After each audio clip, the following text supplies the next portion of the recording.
জয় রাধে। আজকের পাঠ শ্রীচৈতন্য মহাপ্রভুর ভক্তদের নিবেদিত প্রসাদ গ্রহণ।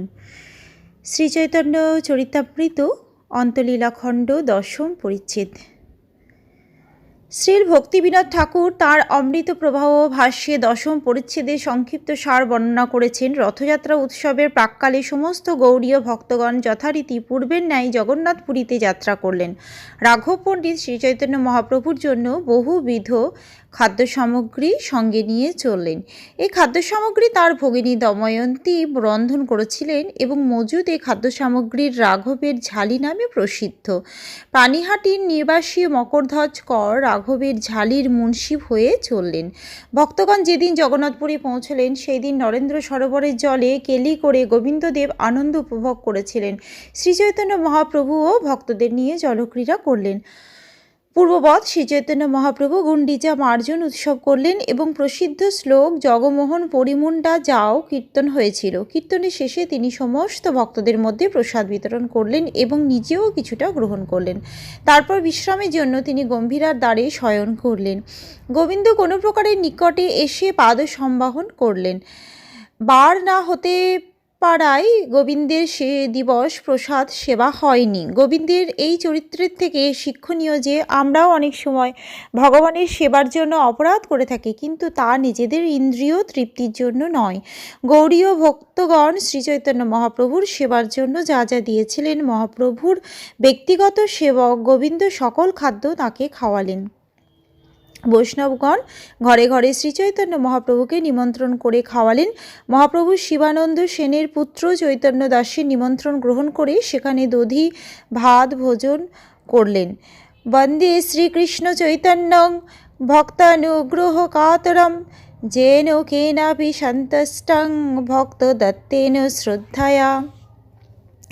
ভক্তের শ্রদ্ধা দত্ত যে কোনো বস্তুতে সন্তুষ্ট ভক্তের অনুগ্রহ কারক শ্রীচৈতন্য মহাপ্রভুকে বন্দনা করি। জয় জয় গৌরচন্দ্র জয় নিত্যানন্দ, জয় অদ্বৈত চন্দ্র জয় গৌর ভক্তবৃন্দ। বর্ষান্তরে সব ভক্ত প্রভুরে দেখিতে পরম আনন্দে সবে নীলাচল যাইতে। অদ্বৈত আচার্য গোসাই সর্ব অগ্রগণ্য, আচার্য রত্ন আচার্য নিধি শ্রীবাস আদি ধন্য। শ্রীচৈতন্য মহাপ্রভুর জয়, শ্রী নিত্যানন্দ প্রভুর জয়, শ্রী অদ্বৈত চন্দ্রের জয়, শ্রীচৈতন্য মহাপ্রভুর সমস্ত ভক্তবৃন্দের জয়। পরের বছর সমস্ত ভক্তরা শ্রীচৈতন্য মহাপ্রভুকে দর্শন করার জন্য পরম আনন্দে নীলাচলে গিয়েছিলেন।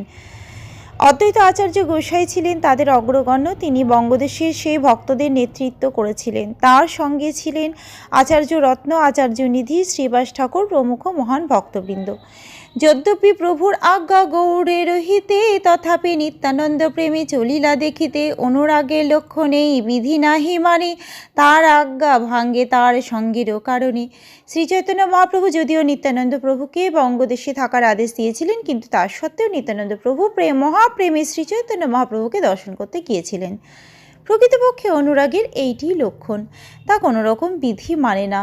ভগবানের সঙ্গ করার জন্য ভক্ত তার আদেশ ভঙ্গ করেন। রাশি জয়েছে ঘর যাইতে, গোপীরে আজ্ঞা দিলা, তার আজ্ঞা ভাঙি তার সঙ্গে সে রহিলা। রাসনৃত্যের পূর্বে শ্রীকৃষ্ণ যেমন গোপীদের আদেশ দিয়েছিলেন ঘরে ফিরে যেতে, কিন্তু তারা তার সেই আদেশ অমান্য করে তার সঙ্গ লাভের জন্য সেখানেই রয়েছিলেন। আজ্ঞা পালনে কৃষ্ণের জয়েছে পরিতোষ, প্রেমে আজ্ঞা ভাঙিলে হয় কোটি সুখ পোষ। কেউ যদি শ্রীকৃষ্ণের আজ্ঞা পালন করেন তাহলে অবশ্যই শ্রীকৃষ্ণ সন্তুষ্ট হন, কিন্তু শুদ্ধ প্রেমের প্রভাবে কেউ যদি আজ্ঞা ভঙ্গ করেন তাহলে শ্রীকৃষ্ণ কোটিগুণ অধিক সুখ আস্বাদন করেন। বাসুদেব দত্ত, মুরারি দত্ত, গঙ্গা দাস, শ্রীমান সেন, শ্রীমান পণ্ডিত অকিঞ্চন কৃষ্ণদাস, মুরারি গরুর পণ্ডিত, বুদ্ধিমত্ত খান, সঞ্জয় পুরুষোত্তম পণ্ডিত, ভগবান শুক্লাম্বর, নৃসিংহ নন্দ আর যতজন সবাই চলিলা নাম না যায় লিখন।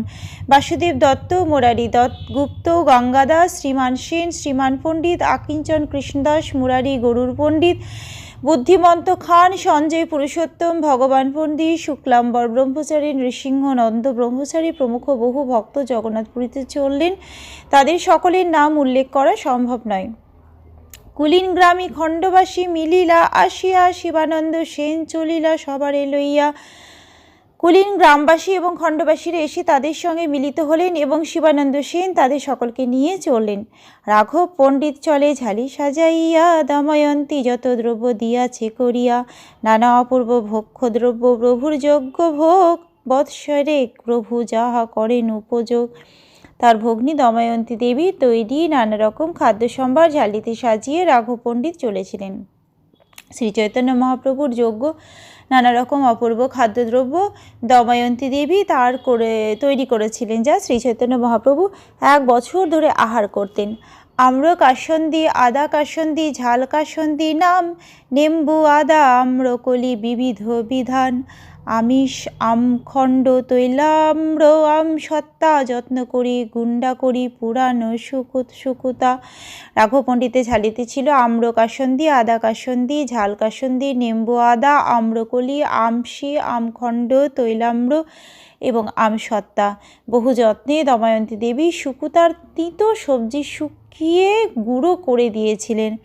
শুকুতা বলি অবজ্ঞা না করিহ চিত্তে, শুকুতায় যে সুপ্রভুর তাহা নহে পঞ্চামৃতে, ভাবগ্রাহী মহাপ্রভু স্নেহ মাত্র লয়, শুকুতা পাতা কাসন্দিতে মহাসুখ পায়।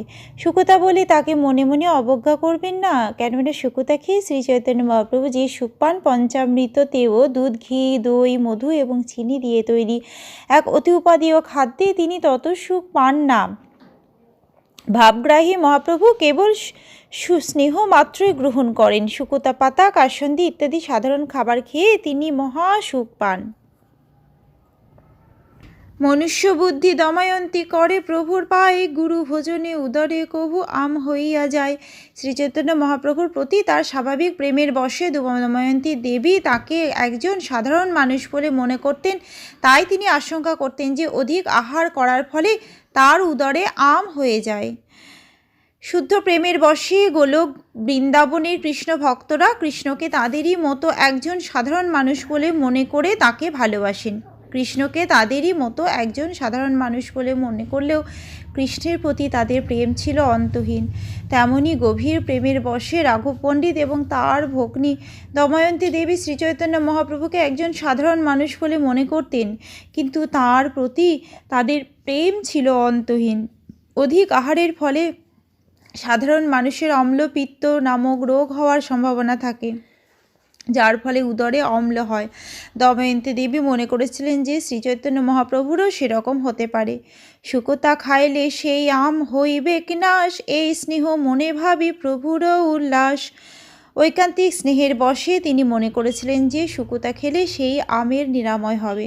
দময়ন্তী দেবীর এই স্নেহের কথা মনে মনে চিন্তা করে শ্রীচৈতন্য মহাপ্রভু অত্যন্ত আনন্দিত হয়েছিলেন।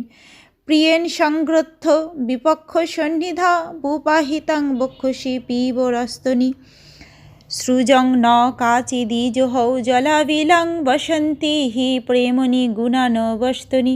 কোনো প্রিয়জন মালা গেঁথে বিপক্ষ সপত্নী সন্নিধানে কোনো উন্নত স্তনযুক্ত বক্ষে অর্পণ করলে তিনি পঙ্কিল বলে তা পরিত্যাগ করেননি, কেননা জড় বস্তুতে গুণ সকল থাকে না, প্রেমেই থাকে। ধনিয়া মোহরের তণ্ডুল গুন্ডা করিয়া, নাড়ু বাঁধিয়াছে চিনি পাক করিয়া। ধনে এবং মৌরি গুঁড়ো করে চিনিতে পাক করে দময়ন্তী দেবী নাড়ু বানিয়েছিলেন। শুণ্ডিখণ্ড নাড়ু আর আমপিত্তহার পৃথক পৃথক বান্ধি বস্ত্রের কুথুলি ভিতর। আমপিত্ত নাশকারী শুষ্ক আদার নাড়ু বানিয়ে তিনি পৃথক পৃথকভাবে ছোট ছোট কাপড়ের থলিতে সেগুলি বেঁধে রেখেছিলেন। কলিশুণ্ঠি, কলিচূর্ণ, কলিখণ্ড আর কত নাম লইব শতপ্রকার আচার। নারিকেল খণ্ড নাড়ু আর নাড়ু গঙ্গা জল, চিরস্থায়ী খণ্ডবিকার করিলা সকল। তিনি কলিশুণ্ডি, কলিচূর্ণ, কলিখণ্ড এবং শত শত প্রকার আচার বানিয়ে দিয়েছিলেন। সেসবের নাম গণনা করে শেষ করা যায় না। তিনি নারকেলের নাড়ু, গঙ্গা জল নাড়ু ইত্যাদি বহু প্রকার দীর্ঘস্থায়ী শর্করাজাত খাদ্যদ্রব্য বানিয়ে দিয়েছিলেন। চিরস্থায়ী ক্ষীরসার, মণ্ডাদি বিকার, অমৃত কর্পূর আদি অনেক প্রকার। তিনি বহুদিন ঘরে রেখে দেওয়া যায় সেরকম ক্ষীরসার, দুধ এবং ননি থেকে তৈরি নানা প্রকার মিষ্টি, অমৃত, কর্পূর আদি নানা প্রকার উপাদেয় খাদ্যদ্রব্য বানিয়ে দিয়েছিলেন। শালিকা চুটি, ধান্যের আতপ চিরা করি, নূতন বস্ত্রের বড় কুথলি সব ভরি। তিনি শালি ধানের আতপ চিরা করে নতুন কাপড়ের বড় বড় ঝোলায় সেই সব ভরে দিয়েছিলেন। কতেক চিরা হুড়ুম করি ঘৃতেতে ভাজিয়া, চিনি পাকে নাড়ু কয়লা কর্পূরাদি দিয়া। কিন্তু কিছু চিরা তিনি ঘিয়ে ভেজে ফুলিয়ে তারপর চিনিতে পাক করে কর্পূর আদি দিয়ে নাড়ু তৈরি করেছিলেন। শালি ধান্যের তণ্ডুল ভাজা চূর্ণ করিয়া, ঘৃতসিক্ত চূর্ণ কয়লা চিনি পাক দিয়া, কর্পূর মরিচ লবঙ্গ এলাচি রসবাস চূর্ণ দিয়া নাড়ু কয়লা পরম সুবাস। শালি ধান্যের খই পুনো ঘৃতেতে ভাজিয়া, চিনি পাক উখড়া কয়লা কর্পূরাদি দিয়া। শালি ধানের চাল ভেজে তা চূর্ণ করে ঘিতে ভিজিয়ে তারপর চিনিতে পাক করে কর্পূর গোলমরিচ লবঙ্গ এলাচি এবং অন্যান্য মশলার গুঁড়ো মিশিয়ে পরম সুগন্ধযুক্ত নাড়ু তৈরি করেছিলেন। শালি ধানের খই পুনরায় ঘিতে ভেজে চিনিতে পাক করে তাতে কর্পূর আদি দিয়ে উখড়া মুড়কি তৈরি করেছিলেন। ফুটকলাই চূর্ণ করি ঘৃতে ভাজাইলা, চিনি পাকে কর্পূর আদি দিয়া নাড়ু কইল। ফুটকলাই চূর্ণ করে ঘিতে ভেজে চিনিতে পাক করে কর্পূর আদি দিয়ে তিনি নাড়ু তৈরি করেছিলেন। কহিতে না জানি নাম এ জন্মে যাহা রয়েছে নাম, ভক্ষদ্রব্য সহস্র প্রকার। রাঘবের আজ্ঞার করেন দময়ন্তী, দুহার প্রভুতে স্নেহ পরম ভকতি। দময়ন্তী দেবী যে হাজার হাজার রকম অত্যন্ত উপাদেয় খাদ্যদ্রব্য বানিয়েছিলেন, তাদের নাম আমি এক জন্মে বলে শেষ করতে পারবো না। রাঘব পণ্ডিতের আদেশে তাঁর ভগ্নী দময়ন্তী দেবী এই সমস্ত খাদ্যদ্রব্য তৈরি করেছিলেন। শ্রীচৈতন্য মহাপ্রভুর প্রতি তাদের দুজনেরই পরম স্নেহ এবং ভক্তি ছিল। গঙ্গা মৃত্তিকা আনি বস্ত্রেতে ছানিয়া, পাপড়ি করিয়া দিলা গন্ধদ্রব্য দিয়া। গঙ্গা মাটি গুঁড়ো করে তা কাপড়ে ছেঁকে তাতে গন্ধদ্রব্য মিশিয়ে দময়ন্তী দেবী পাপড়ি মানে ছোট ছোট গুলি করে দিয়েছিলেন। পাতল মৃৎপাত্রে সন্ধ্যা নাদি ভরি, আর সব বস্তু ভরে বস্ত্রের কুথলি। আচার ও অন্যান্য অনুরূপ কিছু দ্রব্য তিনি পাতলা মাটির পাত্রে ভরে দিয়েছিলেন এবং অন্য সমস্ত দ্রব্য তিনি কাপড়ের ঝুলিতে ভরে দিয়েছিলেন। সামান্য ঝালি হইতে দ্বিগুণ ঝালি কইলা, পরিপাটি করি সব ঝালি ভরাইলা। ঝালি বান্ধি মোহর দিল আগ্রহ করিয়া, তিন বোঝারি ঝালি বহে ক্রম করিয়া।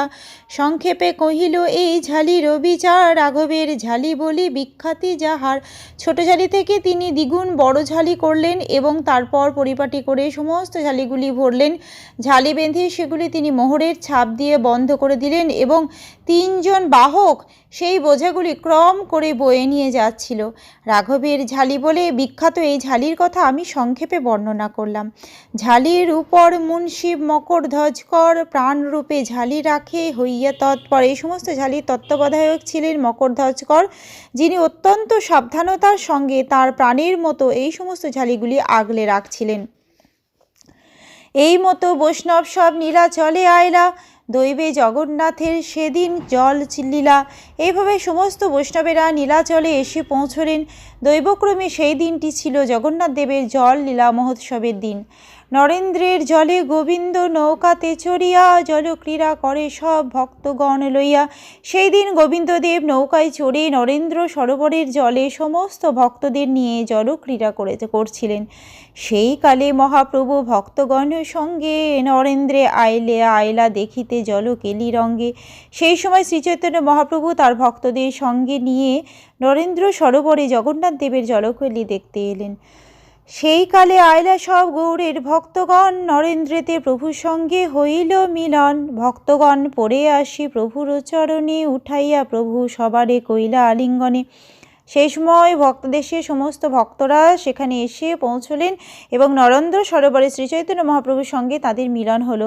সমস্ত ভক্তরা তৎক্ষণাৎ শ্রীচৈতন্য মহাপ্রভুর শ্রী পাদপদ্মে এসে পতিত হলেন এবং তাদের সকলকে উঠিয়ে শ্রীচৈতন্য মহাপ্রভু তাদের আলিঙ্গন করলেন। গৌড়িয়া সম্প্রদায় সব করেন কীর্তন, প্রভুর মিলনে উঠে প্রেমেরও ক্রন্দন। জল ক্রীড়া বাদ্যগীত নর্তন কীর্তন, মহাকোলাহল তীরে সলিলে খেলন। গৌড়ের ভক্ত সব কীর্তন করতে লাগলেন এবং শ্রীচৈতন্য মহাপ্রভুর সঙ্গে তাদের মিলনের ফলে প্রেমজনিত ক্রন্দনের রোল উঠল। শ্রী জগন্নাথ দেবের জল ক্রীড়া উপলক্ষে তীরে বাদ্য গীত নর্তন এবং কীর্তন সহকারে মহাকোলাহল হচ্ছিল এবং শ্রী জগন্নাথ দেব জলে খেলা করছিলেন। গৌরিয়া সংকীর্তনিয়া রোদন মিলিয়া মহাকোলাহল হইল ব্রহ্মাণ্ড ভরিয়া। ব্রহ্মদেশ থেকে আগত শ্রীচৈতন্য মহাপ্রভুর ভক্তদের সংকীর্তন আর ক্রন্দনের শব্দ মিলে ব্রহ্মাণ্ড ভরে মহাকোলাহল হলো। সব ভক্ত লইয়া প্রভু নামিলেন জলে, সব লইয়া জলক্রীড়া করেন কুতূহলে। তখন শ্রীচৈতন্য মহাপ্রভু সমস্ত ভক্তদের নিয়ে জলে নামলেন এবং মহা আনন্দে তাদের সকলকে নিয়ে জলক্রীড়া করতে লাগলেন। প্রভুর এই জলক্রীড়া দাস বৃন্দাবন চৈতন্য মঙ্গলে বিস্তারী করিয়াছেন বর্ণন। পুনঃ ইহা বর্ণিলে পুনরুক্তি হয়, ব্যর্থ লিখন হয় আর গ্রন্থ বারোয়। জললীলা করি গোবিন্দ চলিলা আলয়, নিজগণ লইয়া প্রভু গেলা দেবালয়। শ্রীচৈতন্য মহাপ্রভুর এই জলক্রীড়া বৃন্দাবন দাস ঠাকুর তার চৈতন্য মঙ্গল গ্রন্থে বিস্তারিতভাবে বর্ণনা করেছেন। এখানে তা পুনরায় বর্ণনা করলে পুনরুক্তি হয়, তার ফলে অনর্থক লিখে গ্রন্থের আয়তন বৃদ্ধি হয়। জললীলা করে গোবিন্দ দেব তার আলয়ে ফিরে গেলেন এবং শ্রীচৈতন্য মহাপ্রভু তার ভক্তদের নিয়ে মন্দিরে গেলেন। এখানে যে গোবিন্দ বিগ্রহের কথা উল্লেখ করা হয়েছে তা হচ্ছে শ্রী জগন্নাথ দেবের বিজয় বিগ্রহ। যখন শ্রী জগন্নাথ দেবকে কোথাও নিয়ে যাওয়ার প্রয়োজন হয় তখন বিজয় বিগ্রহ নিয়ে যাওয়া হয়, কেননা জগন্নাথ দেবের বিগ্রহ অত্যন্ত বিশাল এবং অত্যন্ত ভারী। জগন্নাথ মন্দিরের বিজয় বিগ্রহের নাম গোবিন্দ। নরেন্দ্র সরোবরে জললীলার সময় সেই বিজয় বিগ্রহ নিয়ে যাওয়া হয়। জগন্নাথ দেখি পুনঃ নিজ ঘরে আইলা, প্রসাদ আনাইয়া ভক্তগণে খাওয়াইলা। ইষ্টগোষ্ঠী সব লইয়া কতক্ষণ কইলা, নিজ নিজ পূর্ববাসায় সবাই পাঠাইলা। গোবিন্দ ঠাই রাঘব ঝালি সমর্পিলা, ভোজন গৃহের কোণে ঝালি গোবিন্দ রাখিলা। শ্রী জগন্নাথ দেবকে দর্শন করে শ্রীচৈতন্য মহাপ্রভু তার ঘরে ফিরে গেলেন এবং প্রসাদ আনিয়ে সমস্ত ভক্তদের খাওয়ালেন। তারপর কিছুকাল তাদের সঙ্গে ইষ্টগোষ্ঠী করে শ্রীচৈতন্য মহাপ্রভু তাদের পূর্ববশ তারা যে যে গৃহে বাস করছিলেন সেই গৃহে পাঠালেন। রাঘব পণ্ডিত তার ঝালি গোবিন্দকে দিলেন এবং গোবিন্দ ভোজন গৃহের কোণে সেই ঝালি রাখলেন। আজকের পাঠ এই অবধি। ভজ শ্রী কৃষ্ণ চৈতন্য প্রভু নিত্যানন্দ, শ্রী অদ্বৈত গদাধরে শ্রীবাসাদি গৌর ভক্তবৃন্দ। হরে কৃষ্ণ কৃষ্ণ কৃষ্ণ হরে হরে, হরে রাম রাম রাম হরে হরে। জয় রাধে জয় রাধে জয় রাধে জয় রাধে। জয় রাধে।